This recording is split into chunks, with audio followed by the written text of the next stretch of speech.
Kasus tewasnya Brigadir Yosua mulai menemukan titik terang. Polri telah menetapkan mantan Kadif Propam Polri, Irjen Pol Ferdy Sambo, sebagai tersangka karena diduga menjadi otak pembunuhan dalam kasus tewasnya Brigadir Yosua. Publik banyak bertanya, sebetulnya apa sih motifnya?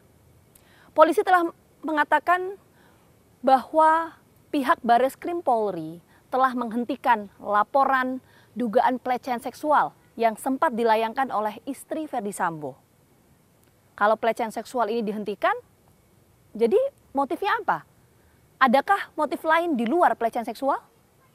Selain motif, juga yang menarik untuk disoroti mengenai dinamika kasus ini yang sudah bergulir hampir lebih dari 1 bulan. Mulai dari pernyataan beberapa pihak yang berubah-ubah sampai pergantian kuasa hukum. Ada apa sebetulnya? Kita akan coba temukan faktanya bersama saya Gina Vita.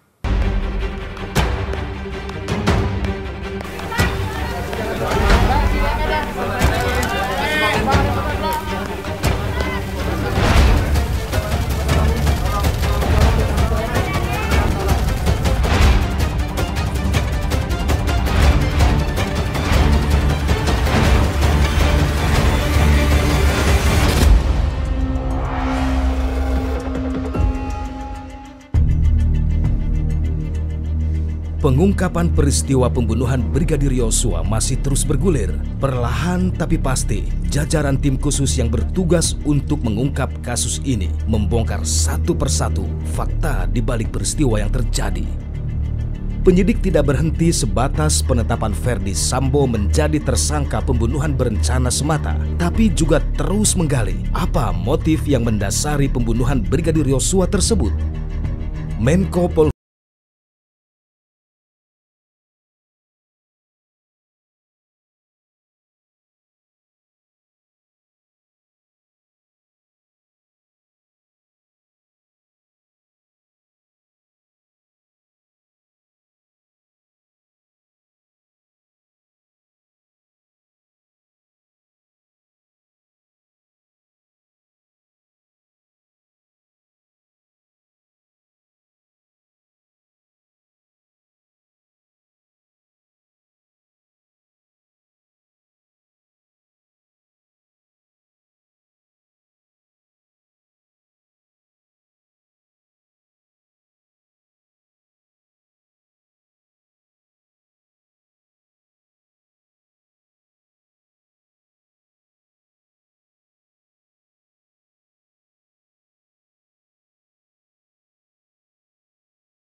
dibunuh, masih mesra-mesraan dengan adiknya almarhum, kan tidak masuk akal. Yang kedua, Irjen Pol macam apa atau Kadif Propam macam apa Ferdy Sambo, istrinya sudah mau dilecehkan, sudah dilecehkan di Magelang dan sudah mau dibunuh, tapi masih disuruh dikawal istri saya sampai Jakarta, ya kan gitu. Harusnya yang benar perintahkan Kadif Propam Jawa Tengah, tangkap Joshua. Dia sudah mau menembak istri saya, dia sudah melecehkan istri saya. Bila perlu Direktur Kriminal Umum Jawa Tengah, Polda Jawa Tengah, tangkap dia. Harusnya kan begitu. Ini kok dibiarkan pulang mesra-mesraan dengan mobil beriringan, bahkan mampir di rest area pula. Ini apa? Inilah kebodohan akibat tidak makan buah dan sayur. Oke Bang, ini harus juga Anda konfirmasi karena banyak juga persepsi di luar sana soal isu perselingkuhan antara almarhum Brigadir Yosua dengan istri dari Ferdy Sambo. Itu gimana jawabannya? Nggak ada itu, bohong itu. Orang di sini aja dia menyetrika baju anak-anaknya, diperlakukan seperti pembantu. Ya kalau selingkuhan itu diperlakukan nggak seperti itu. Dari di chattingnya juga dia sebagai ini kok, sebagai anak buah kok apa? Ada juga yang mempertanyakan Bang soal isi chat yang kemudian sempat beredar luas di media sosial, isi chat yang ulang tahun istri itu Ferdy Sambo yang kemudian menyampaikan selamat ulang tahun kepada Brigadir Yosua. Itu kan normal-normal, dia kan disebut bodyguardku yang hebat, teman dan keluarga. Apakah ada masalah kalau bodyguardnya itu hebat? Sementara itu berdasarkan keterangan kepolisian, sejak awal motif tentang kasus pembunuhan ini direncanakan akan dibuka secara gamblang pada fase persidangan sebab dikhawatirkan motif yang kabarnya sensitif ini dapat membuat pihak keluarga Brigadir J maupun keluarga Irjen Ferdy Sambo akan merasa semakin terpukul.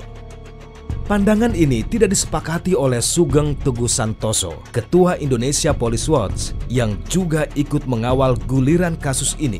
Baginya tidak akan menjadi masalah motif kejahatan itu dibuka kepada publik sepanjang tujuannya untuk perbaikan institusi Polri dan pemahaman hukum bagi masyarakat. Saya harus konfirmasi, saya harus minta tanggapan juga karena informasi banyak beredar di sana soal dugaan perselingkuhan misalnya. Memungkinkah itu kalau menurut IPW? Ya, Pak Mahfud sudah menyebut itu ya. Tapi perselingkuhan model lain juga saya terima ya. Tapi saya tidak mau bicara nih ya. Perselingkuhan yang model lain ya, saya juga terima. Oleh karena itu Barreskrim harus buka ya supaya tidak berputar-putar kita ya. Harus membuka karena yang keterangan yang bisa menjadi sahih adalah di Barreskrim. Tidak ada problem sebetulnya dibuka motif. Asal memang tujuannya memang kita mau membenahi Polri nih. Karena khawatirnya kalau dibuka kan terjadi aib. Ya, pejabat utama Polri punya motif kok seperti ini. Artinya kegagalan institusi Polri dengan satu mekanisme regulasi dan juga mekanisme pengawasan kepada anggotanya gagal ya. Ini sebetulnya yang kemudian imbasnya yang mungkin menjadi keraguan institusi Polri. Itu satu ya.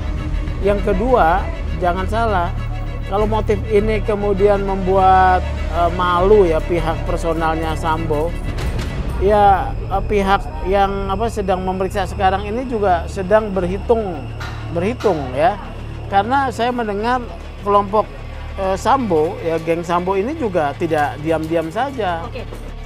Selain itu, terbukanya motif yang mendasari sebuah tindakan kejahatan ini juga dianggap penting karena pada gilirannya akan menjadi salah satu dasar bagi penegak hukum untuk menentukan pasal yang menjerat pelaku sebuah tindakan kejahatan. Oke Bang, tadi ini ada konferensi pers yang digelar di Makobrimob. Saya bacakan ya Bang ya. Jadi motif Sambo membunuh Brigadir Yosua ini karena marah dan emosi martabat keluarganya ini dilukai. Kalau dari konferensi pers itu apa yang bisa Anda cermati? Ya, kalau kejadiannya pelecehannya di Magelang gitu ya, lalu selama perjalanannya dia merencanakan pembunuhan terhadap pelaku yang dilakukan di Magelang, Yosua tadi, lalu dia melakukan eksekusinya di rumah dinasnya. Ini berarti kan berencana? Iya, itu kan berarti sudah ada rencana bagaimana menghabisi dia dalam perjalanan tersebut. Nah, pasal 340 itu ya sudah benar, artinya ada pasal tersebut untuk disangkakan kepada beliau ini. Nah misalnya nih Bang ya, konstruksinya sekali lagi ini kan masih perkembangan penyidikan ya, kita hormati proses hukum. Tapi misalnya begini case-nya, ketika itu ada dugaan pelecehan seksual. Iya. Terjadi saat itu juga. Saat itu. Sehingga ada perintah Ya. untuk kemudian membunuh Iya. Brigadir Yosua. Iya. Nah, itu gimana tuh? Ya, makanya kalau pada saat itu perintah itu ada pada orang tersebut secara bersama-sama pada tempat yang sama. Jadi kalau tempatnya berbeda itu nggak bisa. Contohnya Baradae pada suatu tempat tertentu dipanggil, kamu datang kemari, kenapa? Kita akan melakukan pembunuhan. Nah, gitu kan. Lalu dibunuh, diserahkan senjata atau senjata Baradae sendiri kan. Itu perencanaan. Tapi kalau pada saat itu dia lihat ada kejadian, ada Baradae situ, ayo kita lakukan pembunuhan langsung. Nah, itu langsung seketika itu di 338 bisa diterapkan seperti itu.